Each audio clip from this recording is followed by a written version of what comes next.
Nipis sa ligid sa refrigerated van mo'y nasutang hinungdan sa Land Transportation Office nga mo'y hinungdan nga nalimbuwad ang van nga misangpod sa kamatayon sa usa ka motorista. Ngani ang report ni Femari Dumabo.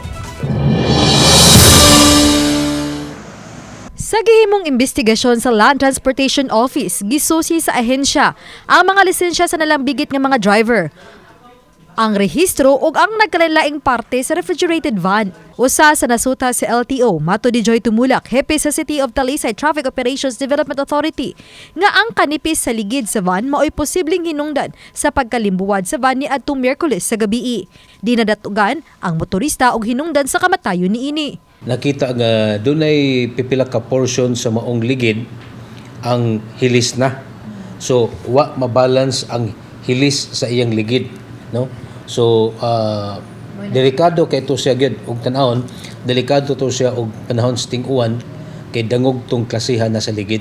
Gitun-an paron sa LTO ug unsay ilang administrative nga ilang lakang batok niadtong driver ug ang lakip na sad mismo sa maong sakyanan, ila pong gi-check og kompleto ba sa mga dokumento. Napasakaan nagkasong reckless driving resulting in homicide ang driver sa van sa miaging Huwebes.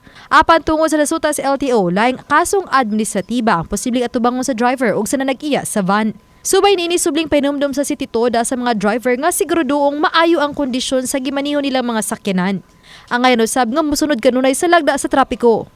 Human nga sa miaging weekend, nahulikam ang pagdumbol nining usa ka pick-up ngadto sa gisundan nga SUV. Makita nga naka-red signal na, apan susamag misuway pag-beat the red light ang SUV, lakip na ang pick-up. Kinahanglan kung naay dili gyud mo beat sa tuang traffic lights, kay kung mo beat ka mo na hinungdan nga mahitabo gyud ang aksidente.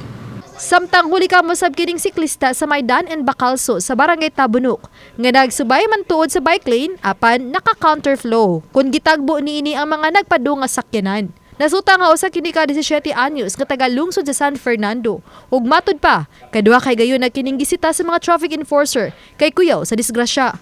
Bisikleta niini ang gimpawn na sa buhatan sa City Toda ug gipatawag ang ginikanan ug taga CSWS. Ubani Godfrey Relien, Femari Dumabok. Balitang Bisdak.